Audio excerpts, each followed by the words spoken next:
just made a set of rods for my sister-in-law. I did a video of it. I'll have to see if I can find it.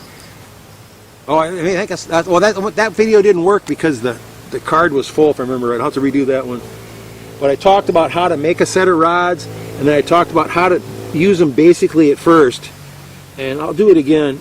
It's easy to make a set of rods. I use a piece of wire or brazing rod or something like that. This last time I just used electrical wire, like Romax wire. I split the two pieces out, a black and a white one. I cut them at 18 inches and bent them at 13 inches, so I have a piece 13 inches out and a piece 5 inches down for a right angle, and that would be 2 prime numbers. So that's, to me, that's extra good. And it helps them be, just be different than the rest of the world. And I put straws on them, and I made a special thing so the straws wouldn't fall off. And I gave that first set to my sister-in-law, and I told her I'd give her a few lessons on it. She's a pastor, and all the pastors she knows can find water and stuff for their little clan. And I told her I'd show her how to do that. But you got to work your way up to it. You need about 3 lessons on how to do that. If you start asking for water, you'll just kind of taint the rods, and they really won't work good for you anymore. But you can ask yes or no questions of the rods. You can find the, like say same thing as the boxes. I'm finding the treasure boxes. You can find the exact dimensions of a casket in a cemetery. You can hold the rods over the top of the casket. If they spread apart, it's a woman. If the rods cross, it's a man. It works 100%. And then go look at the stone. It works 100% of the time. What good is that? I have no idea. But it's something that it does. And for me, I walk around and I ask for ley lines. You walk anywhere from 1 step to 10 or 12 steps and ask for a ley. Could I please have a ley line? The rods will cross somewhere in that area where they cross. Make a mark. Ask for another ley line. Keep going the same direction. Within 12 steps, it will cross again. Mark that. Then back off, say to the right of that. Go back off that 20 feet and walk towards your 2 marks. Ask for ley line, and then ask for another ley line. And hopefully you'll get close to one of your other marks where you can make a junction with a couple pieces of sticks or your rods, whatever. And then you turn that junction 45 degrees. I turn it 45 degrees counterclockwise, and each one of the branches of your junction are north, east, south, and west exactly by the compass. My rods, I can stick one rod out with my right hand and say, can you please show me north? And the rod will turn around and spin, and it'll go and stop directly at north every time. I can do the same thing for east, west, and south. So it's just as good as having a compass. Some really weird stuff going on. How does that stuff work? I have no idea. And my brother's a science guy, science teacher in high school, all kinds of different things, and he just refuses to accept that it works.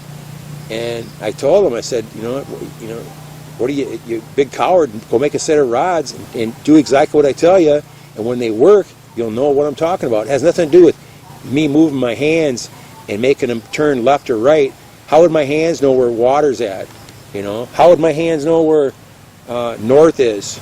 Unless I knew where north already was, which I do most of the time. But when I go in the mountains and places, I have no idea where north is at. I can't feel it here.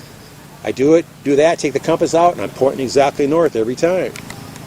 How can I ask a question, stand in front of someone, and like my brother-in-law, say he's got a white shirt on, I can say, could you please tell me, does Mark have on a black shirt? And he's got a white shirt on. And it'll say no. The rods will spread apart. Ask, is it going to rain today? It'll go yes or no. If it says no, it's not going to rain. If it says yes, it's going to rain. And then go back and say, is Mark's shirt white? And then the rods will cross and say yes. I'm not affecting it all. I'm holding my hands as steady as I can. I can even close my eyes and do it and keep them as steady. Your hands actually move more when your eyes are closed. I found that out when filming. But how does it work? I don't know. No one really knows. Someone says it has to do with electrical, magnetic stuff. I don't know. I don't buy that. because you can do the same thing with a set of rods made out of plastic or a set of rods made out of wood, so that wouldn't be affected by magnetism, you know. And I put my rods, and any rods I let anyone use, I put them in a straw, so we're not even touching the rods, we're touching the straw, and the rod is turning completely free in the straw. You know, they work. I guarantee you they work. And all you need to do is get a hanger,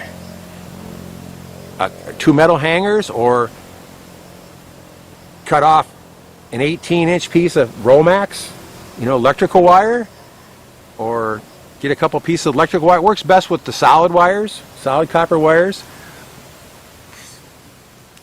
and bend them in 90-degree angle at 13 inches. So you have a 5-inch piece and a 13-inch piece with a 90-degree bend in between them. Go walk around your yard a little bit. Don't just hold the rods in your hand. Don't ask for anything. Don't think about anything. Just walk around your yard for 4 or 5 minutes with them in your hand. Then put them in your hands with the short part in your hand. Hold it loosely on the straw. Don't touch the top part, the long part of the rod at all. Don't touch the top of the rod. And then do exactly what I say. Look at the tip of the rods and say, "Can I please have a ley line?" And walk really slow, any direction you want. Doesn't make a difference what direction you walk in. And within 1 foot, 1 step to 12 or 15 steps, the rods will cross. Then stop. Put a marker down, a stone or something. Ask again, "Can I please have a ley line?" Walk in the same direction. Wait till the rods cross, put a marker in.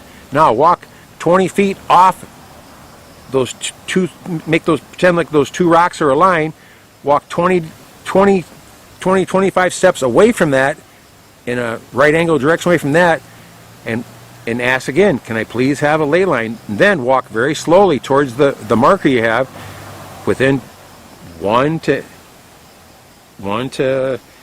10 or 12 steps, the rods will cross. Put a marker down. Say, "Can I please have another ley line?" Keep walking the same direction, and somewhere close to that next marker rock, your rods will cross. So now you have two different stones there. You put a piece of wood or something, like a stick, say a 3-foot stick. Put it along the line you made with the first two markers, and then put another stick perpendicular to that on the last mark you made coming from the other direction, and the last one you made from the first direction, so the two sticks cross. That's a junction of two ley lines. Now go set your rods right even with both of those sticks, and turn your rods 45 degrees to counterclockwise. Get your compass out, set it on top of the two rods, and I guarantee you the two rods are going to face east, west, north, and south, almost exactly to it. So close you can't even imagine. If you do just that one thing and get that to work, so you can do that 3 or 4 days in a row, then start doing little other things like, you know, asking it really simple yes and no questions, or ask it, put one hand all the way out. You don't do this too, but put your right, whatever your dominant hand is, put it straight out as far as you can go, and ask, "Can you please?" But first, the second day you do it, go find 2 ley lines or 4 ley lines, and then come back to a different place in the yard, and then say, arm straight out, and say, could you please show me the direction north? You might have to say it 2 or 3 times, and don't move your hand. And as long as that rod is in a straw, I guarantee you it will turn to north. And if it doesn't, go out, walk around, ask for a few more ley lines in different directions till you're finding the ley lines real easy. Then ask, can you please show me north? It just takes a little while for you to get to it, and relax. Don't have a bunch of stuff on your mind. Do not think of water. Do not think, where's water at? You don't want to go look for water until after you get good with them. If you start looking for water before you know what you're doing, you're going to get false marks, and the rods just aren't going to work for you. You know, I've taught I've taught maybe 20 people so far. I let them use my rods to do the exact same things I'm doing, finding ley lines and stuff, and then asking a couple questions, like there'd be a stone on the ground, and put the rods over the stone and say, "Is this a watermelon?" The rods instantly go out to the side. That means no. Ask another question about someone's shirt. Come back and say, "Is this thing on the ground? Is this a stone?" And the rods will cross, saying, "Yes, it is a stone." But I showed many people how to do that, because I do demonstrations all the time. People don't believe it sometimes. So I say, well, here, especially if I'm going to do a demonstration period, I'll take 4 or 5 sets of rods with me, and I'll get 4 or 5 people and alternate different people, so everybody in the group that wants to try it can try it. And every single person that I've had do it so far has been able to get it to cross on ley lines for their very first try. And if they can't get it to do it, I'll walk along with them, and I'll just put my hand on their shoulder and just tell them to relax. And the secret is they usually walk too fast. Make them walk slow, and then before we leave, every single person has got a reaction from the rods. So how can that possibly be? There's no way 30 people know how to move their hands just right to make the rods move. That's total bullshit. The rods are doing something. What? Again, I don't know. How does it work? I don't know. I don't even care how they work. All I can tell you is they do work. And they work well. That's the neat thing about them. Very, very well and very accurate.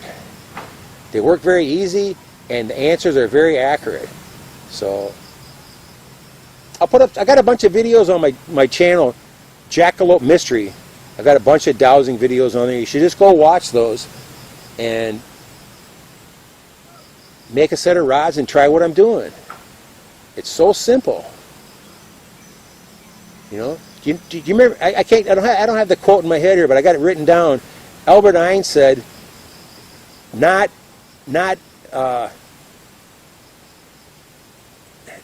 trying to find out, or not trying to experiment with what you don't know about is the biggest sense of stupidity in the world. Just like say someone like my brother says, well, these rods don't work. They're not in any of the science. There's no explanation in the science about it. Blah blah blah. Well, they do work because I make them work all the time. But he's so ignorant and Mr. College that he won't make a set of rods and take 20 minutes and go outside and try them. He just has to have his book. You know, it's like these woke people with Trump. It's the same syndrome. And Albert Einstein said, if you're too stupid to go out and try what you don't understand, and then make a decision and say, well, it doesn't work because it doesn't work. But if it does work, then you prove yourself wrong. So you need to accept what's different out there. But he says, if you're so lacking in any ambition whatsoever to even try what the other people are doing, that's the biggest point of stupidity in the world. I'll put the quote in the video here after a while. I'm just sitting out here. I'm finally cooled down. I finally stopped sweating, and I'm just relaxing here. You can see. I don't know if you can see. It's getting darker and darker here. It's probably got to be getting on 5 o'clock. I wish I had like a timer on my video that told me how long I'm talking, but it doesn't. There's nowhere on my screen that I can see. I see my battery's half gone, so I've been talking for quite a while. I might break this up into a couple videos or just make one big long video out of it. But do yourself the favor of learning something new. Let's say you need to find your water pipe that goes from your house to your meter out in the street because you're gonna dig something in the yard, or you're gonna dig something in the backyard. You're gonna put up a gazebo or something. And in most towns now, all the electrical lines are about 4 inches under the ground. They're not even very deep, about 4 inches under the ground. And you break into one of those. You can call the electric company, have them come out and spray the lines for you. That'll take you a couple days, but you can do it yourself with a set of dowsing rods. Thanks for watching. Take care.